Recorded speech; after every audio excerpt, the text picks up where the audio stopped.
You've seen the blueprints. Better than that. I've got them on me.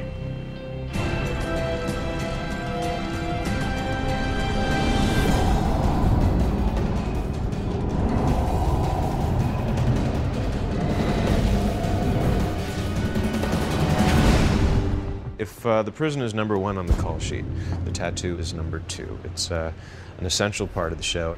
It's one of the reasons why a great deal of people are tuning in for that whole cool, ambitious special effect that we've got going. It's one of the most ambitious faux tattoos ever attempted for TV or film. We're gonna have a fan base just for like the bikers and the skinheads and whatever who tune in just to see the tats. The tats.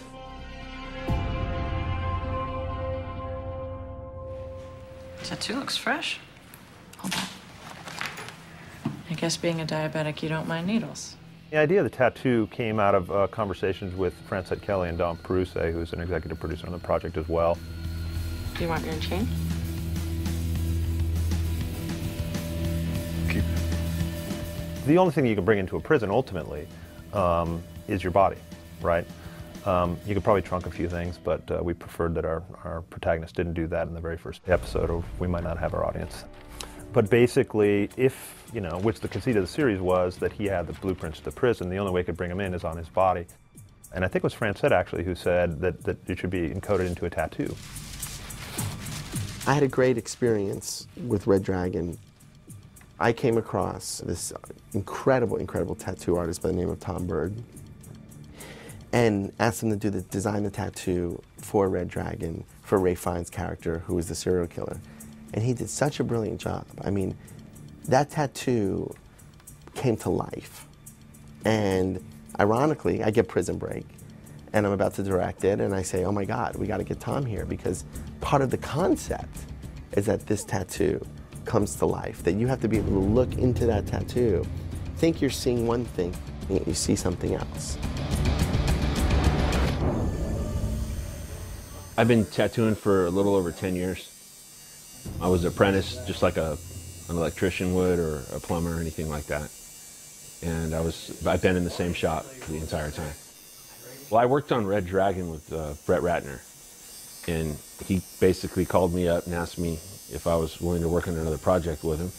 And I said no problem, and he explained to me what the project was. It ended up being Prison Break, and that was pretty much it. He asked if it was possible, and I said, it sounds hard, but I think it's possible.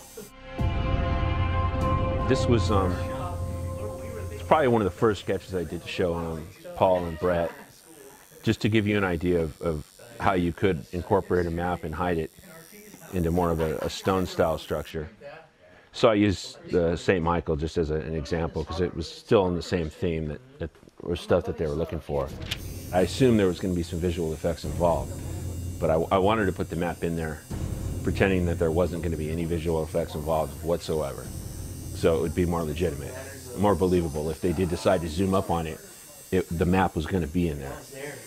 The art department gave me the upper and the lower maps. I had to enlarge them, and then once I had the image down of the front and the back, then I had to lay that image over the map and then incorporate it into cracks and various like pieces of ivy and, you know, and thorns and stuff like that growing over the statuesque pictures that I did. I showed it to them and told them we could do this kind of thing. And then they go, well, okay. And then we had a meeting a couple weeks later, and that's when I showed them some thumbnails of different front pieces and different back pieces. I'd say probably about a month was where it really took me to come up with the idea for the front and the back. This was the back piece, I think. No, it was. Yeah. The angel's killing the devil, because the devil's bad. You can see the map in there. This is the front piece. You got the devil killing the angel in this one. And again, you can see the map. We talked about, you know, the duality of Michael's character, and, you know, there's an ascension of angels up Michael's right arm, and an ascension of devils up the left arm. And that is to show that, you know, the anthrope, you know, nature of Schofield, which is he's doing something wrong to do something great. The left arm has the demons on it, and the right arm has the angels. Because in olden days, people believed that your left arm was the hand of the devil. I kind of described a lot of these things to Tom, you know, saying, this is what I want, you know. Can you give me the angels and the devils and a thing? And he comes back, you know, a few weeks later with this tattoo, and I'm like, dear God.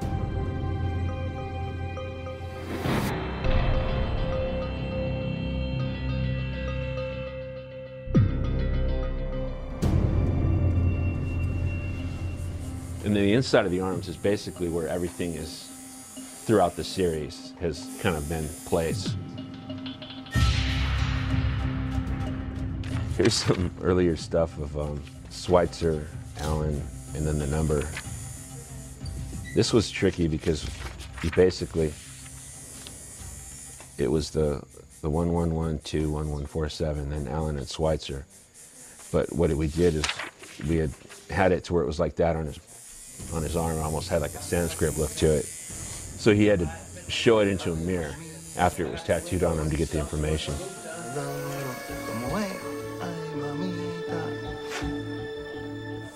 Another version of the Schweitzer Allen. We didn't know what format they wanted to use. They wanted horizontal or vertical. There was just a real rough example of one of the original acute poison ideas. Originally for the acute poison, I was going to use an Aquarius style imagery of a woman holding a vat, and it was going to be a little bit more graceful, but I found out the area that I had to do it in was so small. It was going to be 2 inches high. It wouldn't have been believable. When we talked about doing the tattoo super small, I thought it was a bad idea, and they agreed. So I told them, well, basically, let's concentrate on what points about this tattoo do you want to get across to the audience. So we talked about it, and they said that they wanted definitely for the acute poison because it had a code in it, and they wanted that image of it going down the drain because it tells him, you know, what he's going to do with it. So we just kept it as a little vessel pouring into a drain. It was that simple.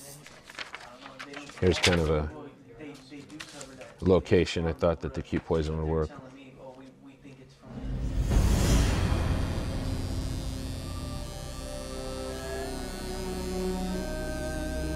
There's a different English Fitz and Percy's. There's a couple times during the series too where it was pretty tight deadline, you know, like within the hour.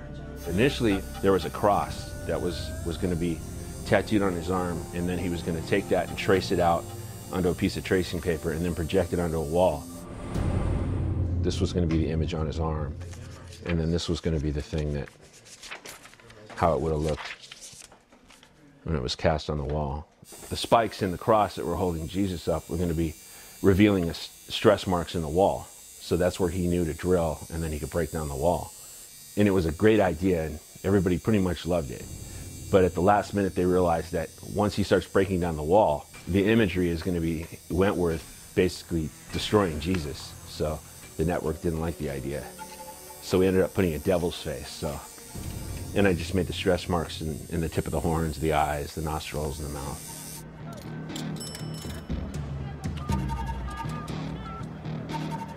Initially, with the playing cards, there was the magician holding the cards, and you see his eyes, and like the cards are covering up the lower half of his face, and you see a little bit of the top hat.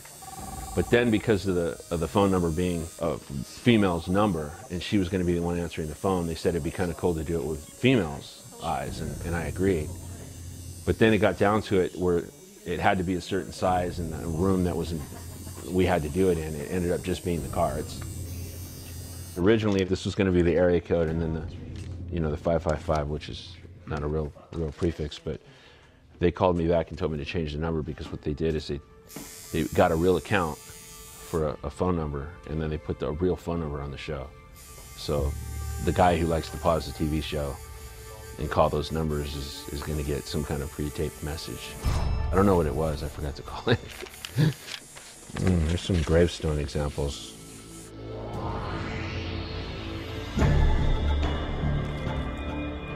He hides a pill in the little mound. So this is a couple examples of some of the gravestones. Also, I did Haywire sketches, the crazy guy that's his cellmate. So that was kind of a tough one to pretend like you're crazy, or at least draw like you're crazy. So there was a rough at that. This is was filler, so I just used the like the Sanskrit type style lettering. If you were to look at it in the mirror, it actually says SOCAL Tattoo is #1. But you never see it in the show.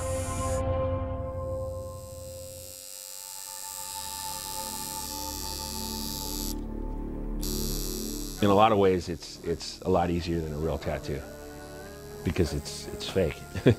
You know, it's just TV.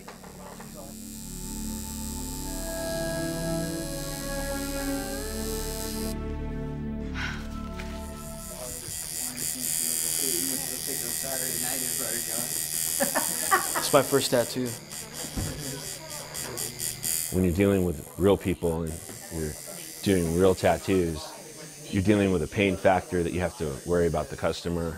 Obviously, there's no room for mistake. It's kind of a high-pressure situation if you really start to dwell on it a lot.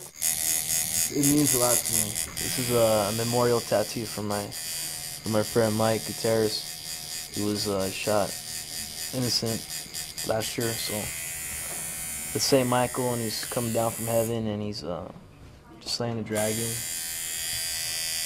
And on his headstone it says "Warrior for the Lord," so that'd be a nice little piece for him. Most guys, you know, for the first one, they start with something small. Mom, girlfriend's initials, something like that. Not you. You get a full set of sleeves all in a couple of months. If somebody was financially set and they had planned this out for a long time, like Wentworth did, even at that point, you know, where money is not a problem, the pain level is difficult. Realistically, you're looking at about, if somebody was steady with it, probably about 4 years worth of work. I think we still got probably about a good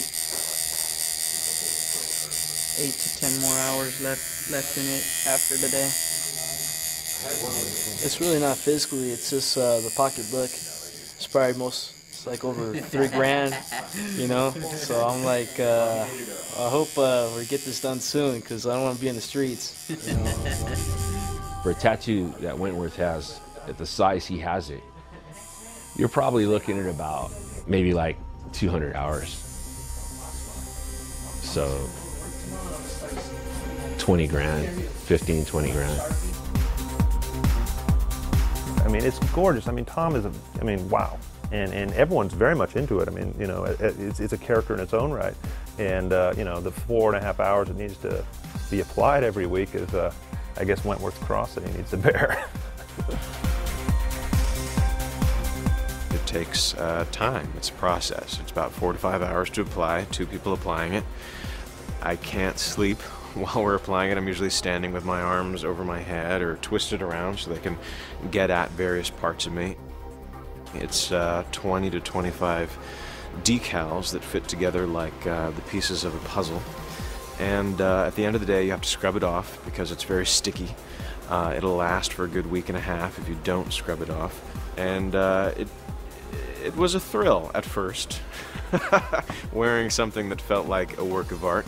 Now I have a different appreciation of it. I have to remind myself that, you know, I'm lucky I'm not on Star Trek wearing a freaking headpiece or something. That would be a whole lot worse. I'm happiest on the days when I'm wearing a long sleeve shirt, so we don't have to apply the tattoo. Brilliant. But I'm pleased to be part of something that I think is cutting edge and revolutionary as far as special effects go.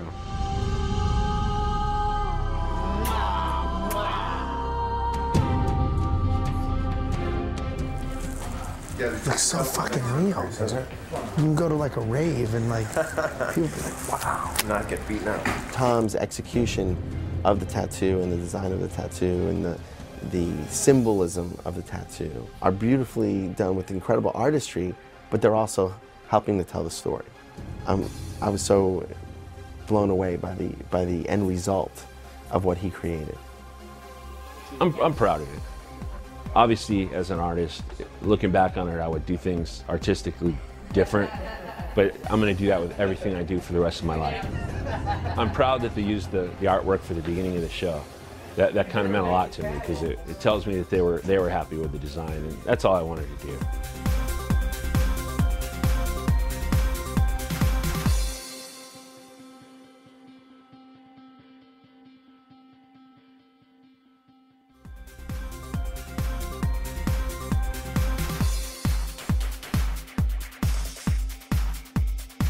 Where's he holding this then? If you actually pick it up from the table again and just say this is action. Action.